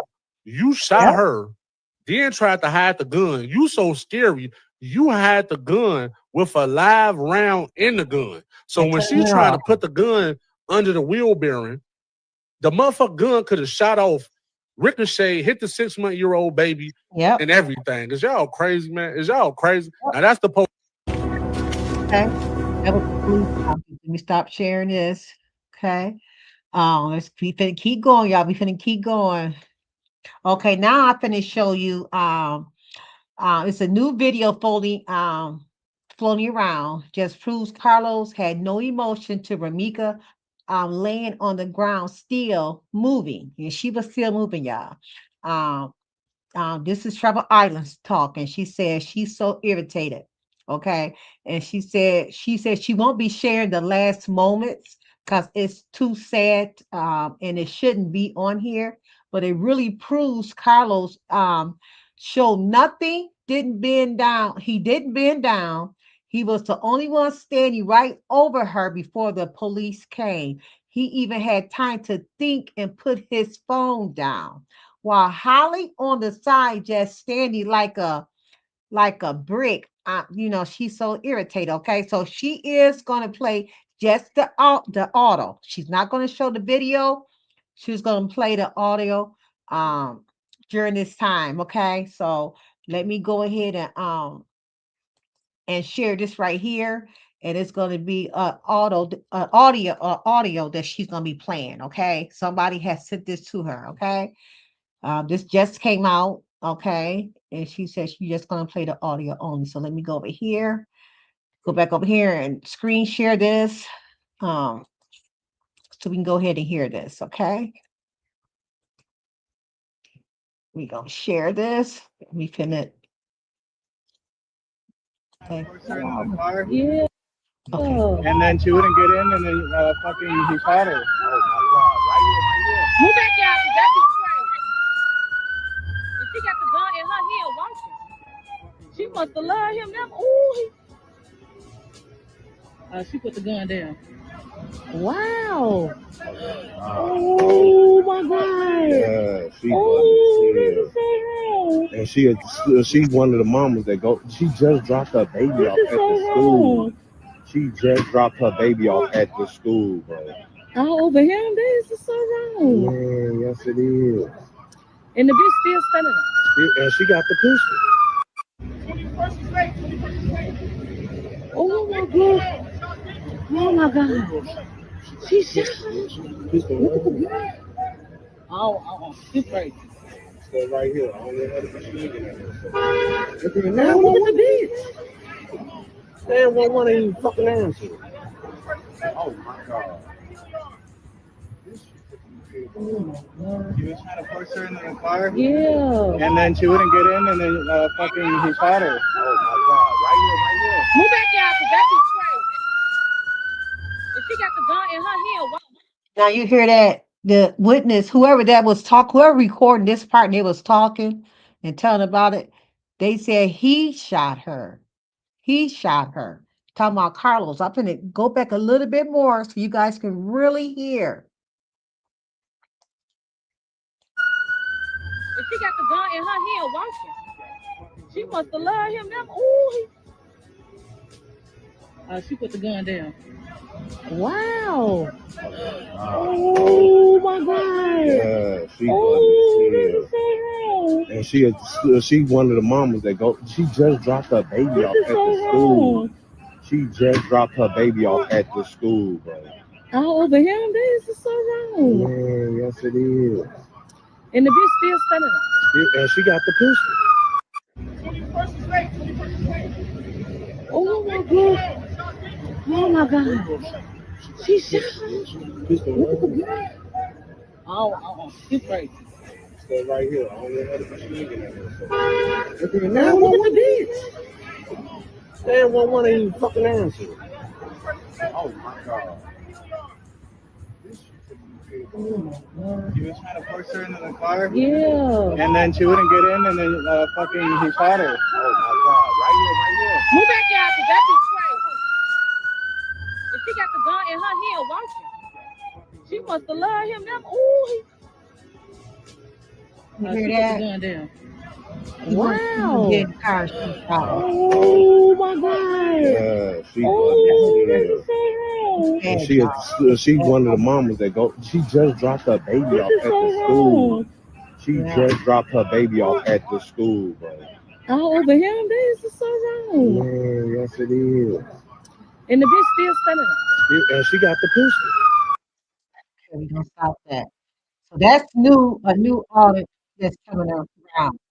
Okay, now real quick, I'm getting ready to go ahead and show you guys. They did a march for Ramika on today, in Chicago. So I'm gonna let you guys see a little bit of that. Shout out to the people who's out there support her. Okay, so we're gonna go ahead and I'm trying to get on because I want to talk about what you call them real quick. So I'm trying to keep on moving, keep on moving.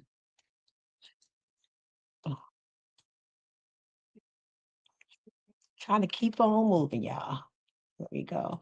This is the march they did with Ramika today. These not long at all.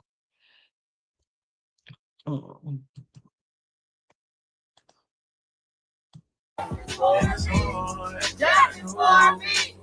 Justice for me. Justice for me. Justice for me. What's happening? I know you looking down, smiling at me. I pray that you find some people. They playing music, so I'm gonna stop the music. But they said justice for Meek, and they all out there with their pink on, with their signs holding up. The mothers talking and speaking. They got all kind of signs out there. Justice for Meek is right there on 69 West Washington. That's in Chicago. Okay. So they calling out saying justice for Meek. Okay. They did that today. It was out there at 10 o'clock this morning. Okay, so justice for Meek that they was saying. Okay, we finna move on because it's real short. We finna go. They was playing music, that's why I turned it off. Okay, you can't hear the mother talking because of the music. So I don't know what she was saying. Okay, so we finna keep on moving. And they got another one.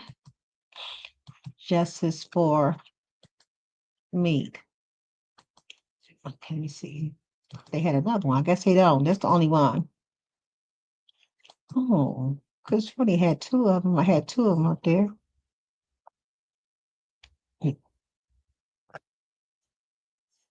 Okay, I guess I didn't, you guys. So that's the only one. They did have a march.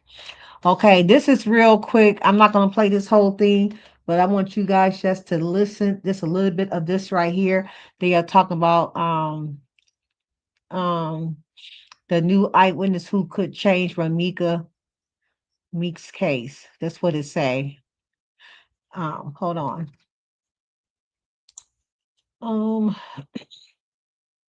And this is going to be the last one about Ramika. Okay. So I'm going to go ahead and let you guys listen to this real quick.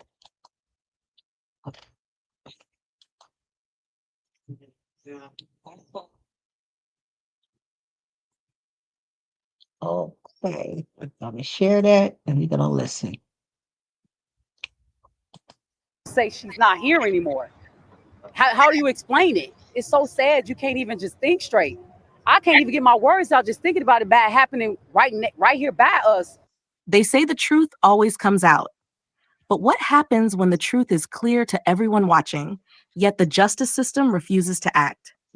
As of now, in the case of Ramika Meeks, a 31-year-old mother who was gunned down in broad daylight after dropping her son off at school, the world is left stunned, no charges filed. A suspect walks free, and the family, along with the community, are left asking, how? Before we go deeper, let me pause right here. If you believe Ramika deserves justice, then please hit that like button, subscribe to Crime Bits, and click the bell icon. Every time you do, you help keep her story alive. You help put pressure where it's needed, and you make sure her name is not forgotten. Now let's talk about what really happened, because the details will shake you. It was just after 9 this morning near the National Teachers Elementary Academy when police say some sort of a fight unfolded, the suspect pulling out a gun and shooting the victim in the face. She's the one who shot her. She's the one who shot her. She order, but she shot her. Oh my fucking God.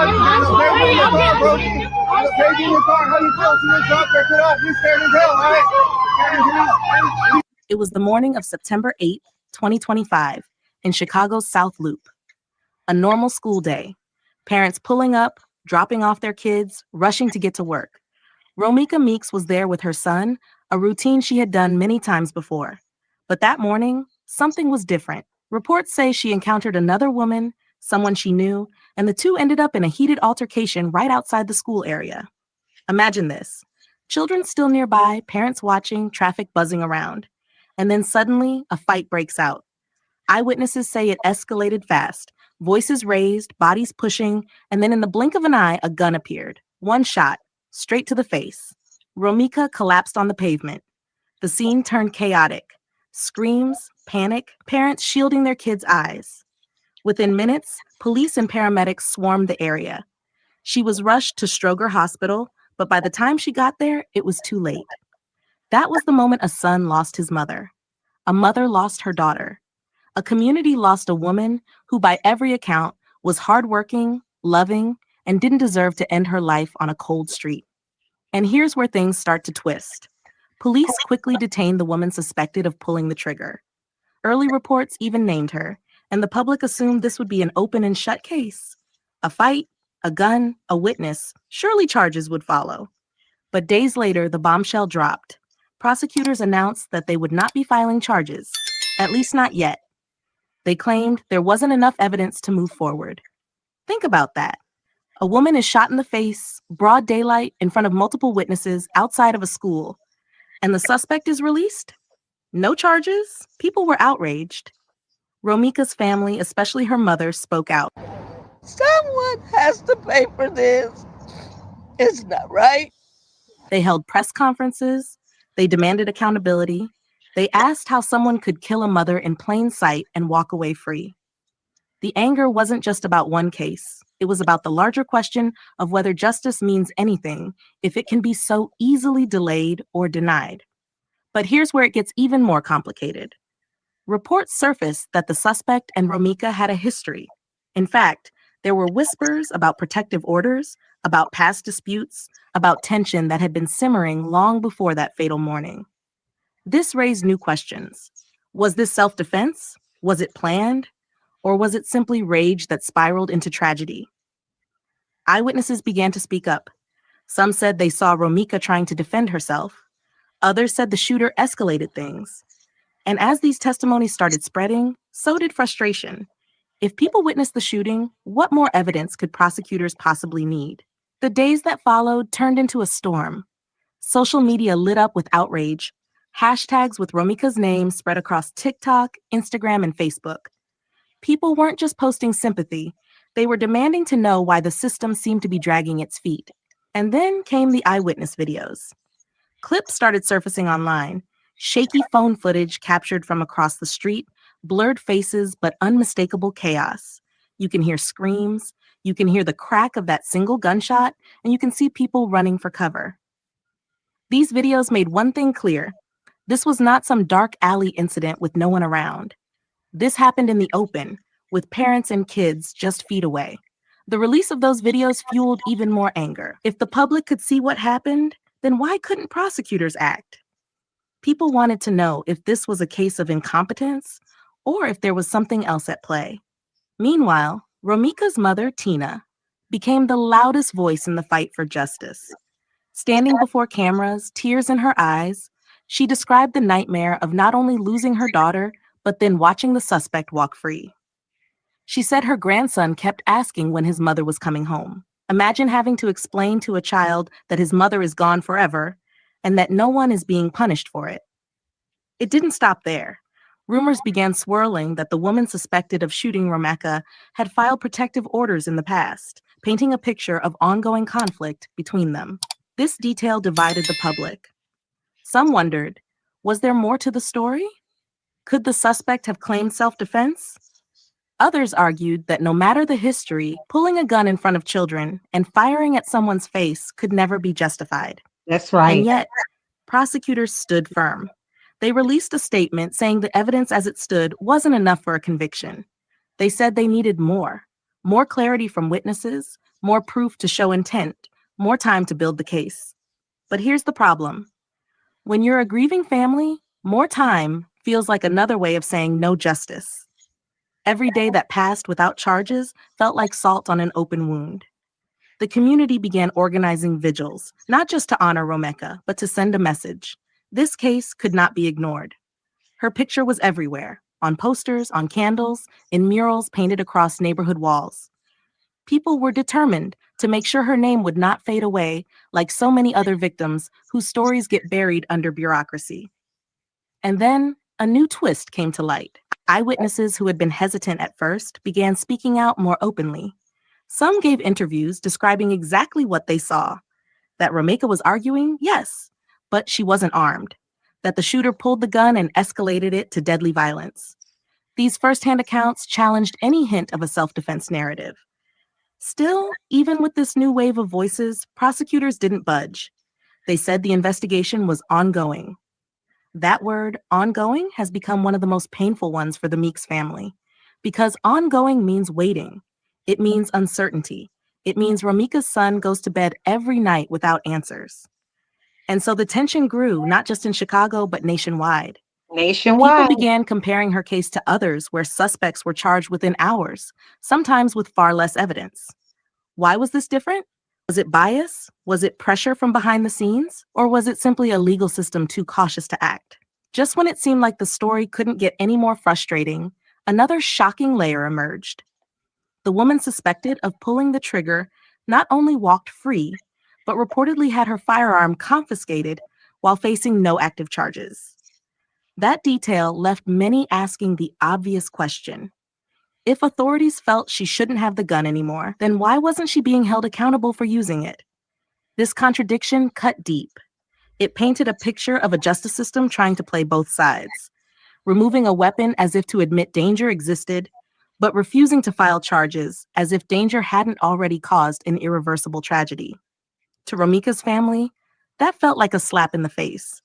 How could the system acknowledge a risk, yet deny responsibility? Adding to the confusion were whispers of behind-the-scenes legal wrangling.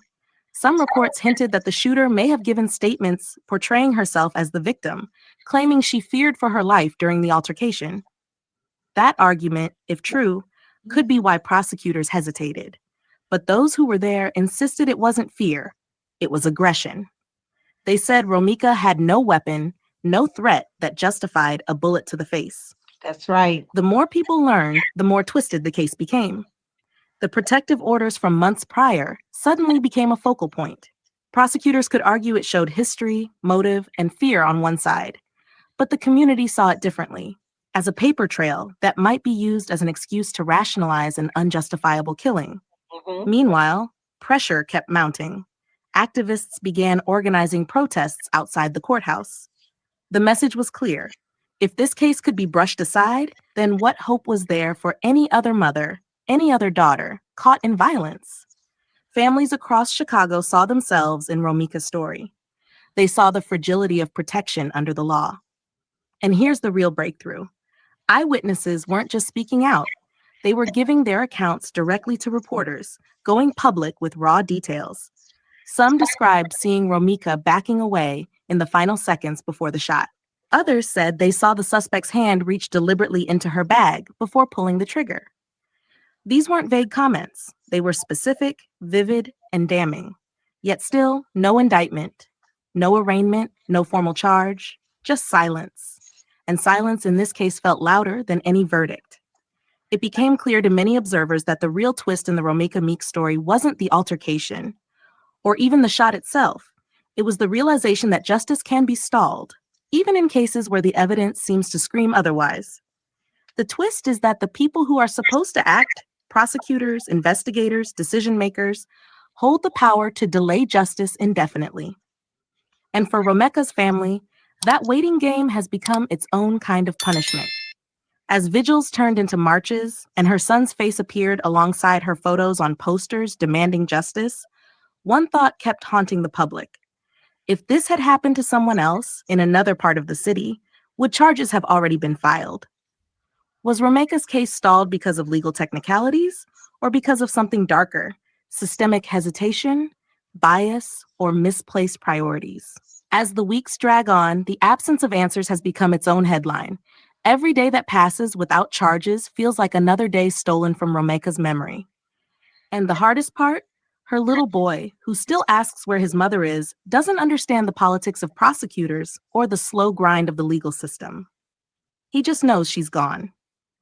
This is the kind of case that forces us to look in the mirror, not just at the people involved, but at the very system meant to protect us.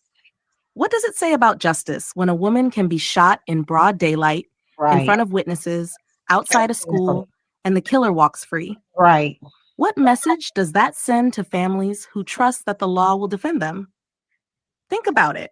If this can happen to Rebecca, could it happen to anyone? Could it happen to you, to someone you love? That's right. That's right. So that's the end of that. We want to definitely keep Rebecca's name alive. You know, keep talking about it, keep putting it out there.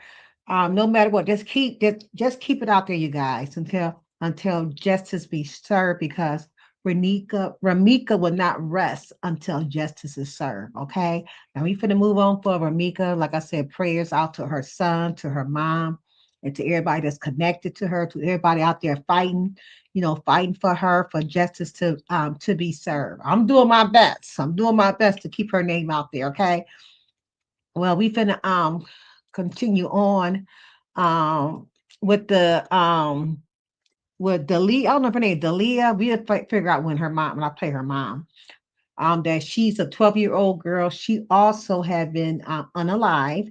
And her the shooter is still out there walking around. He had not been charged yet for her. So she wants justice also for her daughter. So we're gonna go ahead and share her mother, and you will hear her story, okay?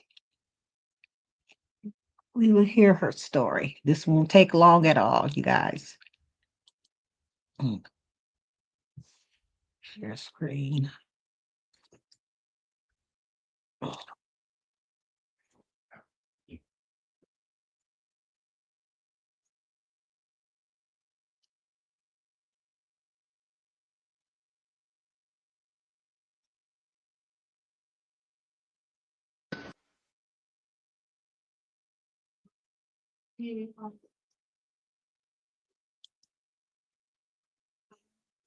Okay, story time part 1 on how my baby died. Okay, it was a Sunday. It was a beautiful Sunday. We all going outside. We all having fun. It was actually my auntie death day, her birthday. So we went to go celebrate her birthday. My baby said, "Mom, can I go to my friend's house? Her mama cooking. Can I go?" I said, "Okay, fine. That's fine." She like, "You want to play?" I'm like, "Sure." She said, "Okay, mommy, I got you." Bam. Okay, so now I'm at the bar. I'm having fun. I'm doing everything. Ooh, this and that. Bam, I get a phone call. TT. I say, "What?" "TT, they said Delilah." Hold that thought. Hold that motherfucking thought. It gets real. But let me see. Part 2 coming soon. Okay, story time part 1 on how my baby died. Okay, it was a Sunday. It was a beautiful Sunday. We all going outside. We all having fun. It was actually my auntie death day, Okay. her birthday. So we went to go celebrate her birthday. My baby said, "Mom, can I go to my friend?" Daughter got shot. She was 12 years old, and she definitely is wanting to. She got a petition out there also for seek justice for Delilah Beatty. a call for immediate action. And I'm going to read what she says right here. I'm screen share it so you guys can see this as well. Okay. Hopefully one day I'll be able to talk to her, and we could bring her over here so she can tell her story. It says our precious daughter, Delilah Beatty, was just 12 years old. Get my glasses off. Sorry. Filled with dreams and boundless potentials. The day of February 9th, 2025, her life was unexpectedly and unfairly cut short. It is unbearable to think that while Delilah is gone, the person is responsible for her death is still free among us. Our family is devastated and we are pleading for justice. Delilah was a bright young girl whose promising future was senseless robbed from her and us. The pain of losing her leaves an undeniable mark of her heart, one that can only begin to heal when justice is truly served. As a community, we must demand action and transparency in investigation of her tragic passing. The current lack of accountability in our justice system must be addressed. We are calling on law enforcement agencies, local officials to prioritize this case and dedicate all necessary resources to identify, apprehend, and prosecute individuals responsible for Delilah's death. According to National Care According to National Center for Victims of Crime, only 46% of the violent crimes in the United States are ever solved. These leave families in dispersed, longing for closure and justice for their loved ones. We must not let Delilah become another statistic, okay? Please stand with us in seeking truth and justice for Delilah. By signing this petition, you are joining a collective voice demanding that other local justice systems act decisively.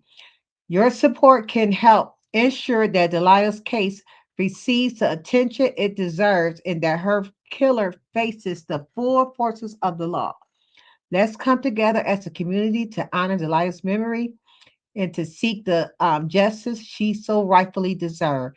Sign and share this petition to help bring peace and grieving families and justice to our beloved daughter. Together, we can make a difference. And that's so true. And her mom name is Sierra Chapman, okay? She said, I'm the mom of Delilah Beatty, who was, unalive February 9th, 2025. She said, I feel her name not out is not out there enough. I feel that the killer should be held responsible, not out or at school help get people like him off the street. Okay. That's what the mother said. Okay. They got plenty of people that signed it. You know what I'm saying? So I don't know, how many more does she need, but she might got more than 418. Okay. So please, this is her beautiful daughter. You guys, I'm gonna try to reach out to her and see if I'm able to bring her over here. Hey, Misunderstood, how you doing?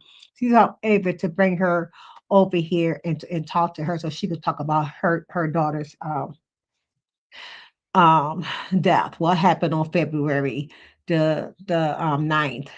Why is this guy still walking, what I'm saying, among the street that unalive a 12-year-old girl. She's only 12. She was only 12, still a baby. Okay. And so that's her. So please you can share this. I will drop this on my community wall as well. You guys, let me see if I can able to drop it into my chat for the ones who wants to I'm gonna go ahead and drop it in my chat. Copy into the ones who wants to share it, okay? So that's the link did it go through? Okay, that's the link to Delilah's. Okay, and this is I'm gonna go ahead and share Ramika's as well with you guys. And we're gonna talk more about her as well once I try to get more information and stuff like that, and talk to her mom, and I'm definitely I'm at least gonna try to, okay. Um, and so far, Ramika got 24,540 signatures. Okay. And I already read you guys hers already a few days ago. Um, so this is her. I'm going to go ahead and read it again anyway. My beloved cousin Ramika Meeks Blackman was tragically taken from us on Monday, September the 8th, 2025, shortly after she had lovely drop off her son at school. A victim of domestic violence and mental abuse, Ramika's life was brutally cut short at 9:30 a.m.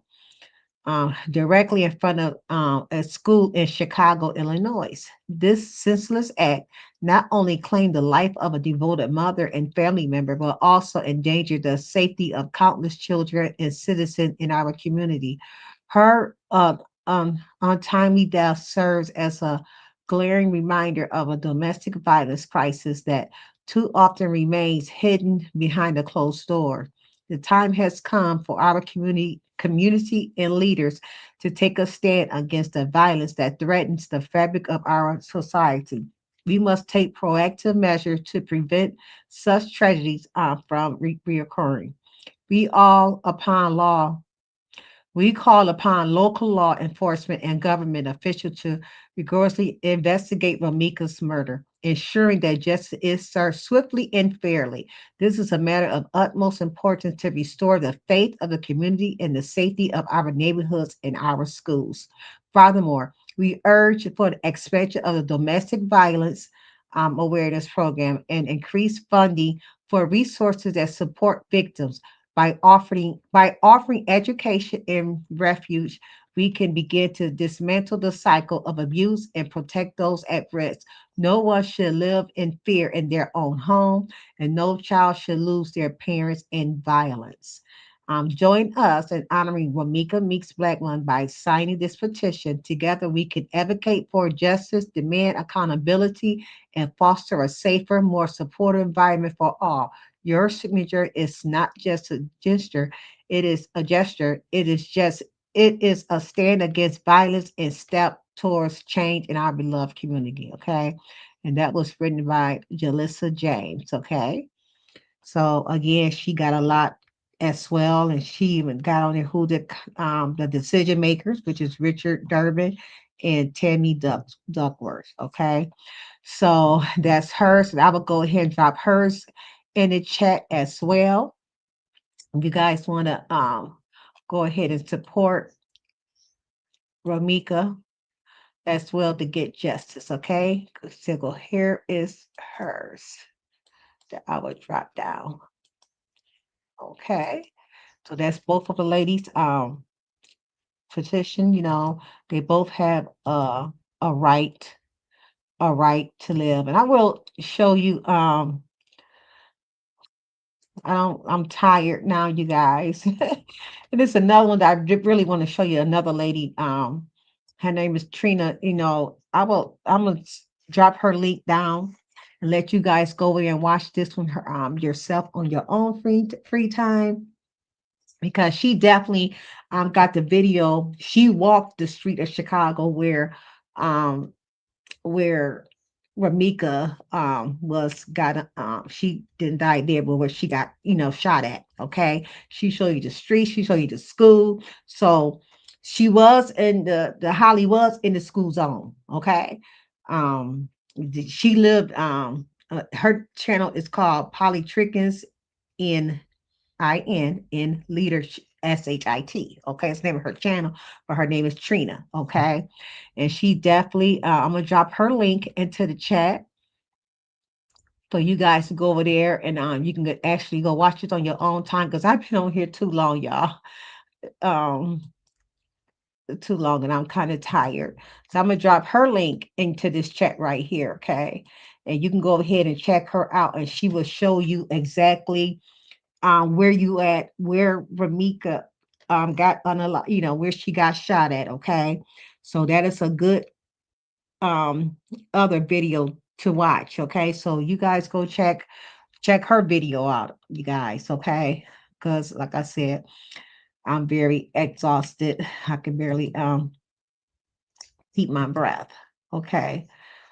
So that's about it, you guys. And I just wanted to show this right here. One more. This is not nothing to do with either case. A man turned 106 years old today. So I just want to share him real quick, you guys, and so you guys can see him. I just love when I see people turn it, 100 and over. So they made that 100 mark. So he just turned 106. God bless him. Share the screen. Excuse me. Lord, give me strength. So here he is. He's 106 years young. He was in World War II veteran. His name is Joseph Williams. Is celebrating an incredible milestone. And I guess it said, join us. This was yesterday. It said, join us in wishing him a happy birthday and thanking him for his service. So this is him, you guys. I don't know who he is. I just seen him going across Facebook, and I just wanted share it and say happy birthday to you, Joseph Williams. And thank you for serving our country. Okay, he was in World War II. He's a veteran. Okay, 106 years old, y'all. I'm gonna be 103 unless God want me to live longer. I will live past 103. I'm gonna still have my right mind. I'm still gonna be. I might be walking a little bit slow, but I'm gonna still be here, y'all. That's why when God healed me from this cancer, I knew I wasn't going nowhere. I know God was gonna heal me. So shout out to Joseph. Happy birthday, Joseph. And may God, bless you to see many, many more. But if you don't see no more, that's okay. You pass 100, okay? Where a lot of people cannot make it to 100. But hey, I'm gonna be right there with you, Joe. Okay. So let me stop sharing. Well, thank you guys so much for being here and tuning in with me. And I'm gonna go ahead and lay down and get some rest because I'm really this is just I can't do these 2 hours lives like this, you guys. But I just want to get Ramika name out there. I want to keep her name alive and stuff. Okay. And you guys have a peaceful, blissful, thankful Thursday. And I definitely want to give a shout out to the people who is over that I know that I be around that is doing stuff for justice for Ramika, which is Travel Island. Shout out to you. I believe Travel Island is connected to Ramika somehow. Okay. Um, Somehow she's connected to her. She put a lot of stuff out there on her Facebook page, and that's how I get a lot of my information is definitely from her. So shout out to Travel Island. Also, Messy Sweet Spot. She does a lot of Ramika stuff as well. I met Royal D. Somehow she just came across my what you call them timeline or whatever, and I hooked up with her. She talking about her, so I'll be over there with Royal D, and I like the Royal D because hey, everybody know that my home is called the Royal Palace Room. Okay, so also her friend named Open Book, they both they come together. They give each other information. So Open Book and Royal D, they both be talking about Ramika as well. I know they are, I believe that they both are Team Ramika, and Keys News Network. Oh my God. I like to listen to him as well. He definitely on the case. He's for the truth. He's for the truth. Okay. That's what he gonna break that truth down. He gonna tear it up. He gonna insect, he gonna do it all. Okay. So Keys News Network is another good one that's definitely open talking about the case. And also Trina, her name is Trina, but her channel is called Politics and Leader Shit. I don't like cussing, but so you guys know the name of it. Lord forgive me, but that's the name of her channel. Okay, but her name is Trina. Okay, so uh if you say it just like that, is how you pronounce it, Polly. Trick Ans, A-N-S, okay? Polly, P-O-L-I, Trick, T-R-I-C-K, Ans, A-N-S. And N-I-N, leader, then you know that word, S-H-I-T, leader, S-H-I-T. All, you know, that's her channel, okay? So shout out to them and keep continuing on doing a good work and justice for Ramika. Let's keep her name alive, okay? She's a she's a she's a very beautiful person. And also, you guys, pretty soon I'm going to be having me some t-shirts coming out. I'm trying to get this into a to my new banner as well. I love this. This was done by, you know, somebody who I know in my city. They hooked that up for me. So I'm trying to get some t-shirts also made, get some merchandise out there. You guys can order. I get them once I get everything together and the pricing of everything, and we will definitely we'll get the merchandise out there. Okay, so I'm still working on it, but this is definitely my new banner. I'm trying to get to get put out there. You guys, I think it's nice. I think it's very, very nice. Okay, so I'll get ready to go, you guys. Okay, thank you. And thank you all for tuning in. Until next time, I'll be back Tuesday on Real Table Talk, and hopefully some new information will come up about Ramika. And hopefully by sometime next week, hopefully I can get Delia's mother over here and we can talk about her situation. Okay, so I'm gonna be working on that in the behind the scene and stuff. Okay, so peace and blessing. Have a good weekend, and I will see you guys on the YouTube streets. Love you. Through the shadows where the storms collide, she stands with courage as her guide. Her whispers echo louder than screams, faithful to God through broken dreams. She's the silent storm, unshaken, strong.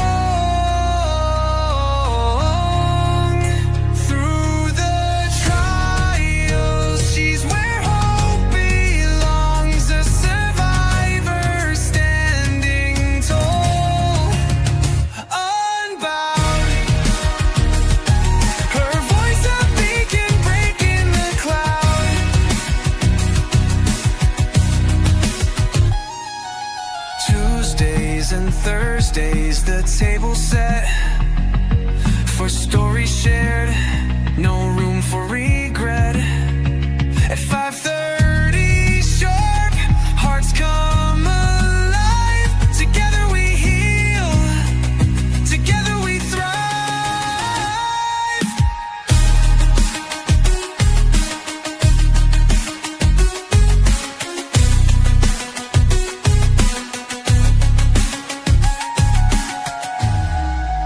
Tuesdays and Thursdays, the table set for stories shared, no room for regret. At 5:30 sharp, hearts come alive. Together we heal, together we thrive.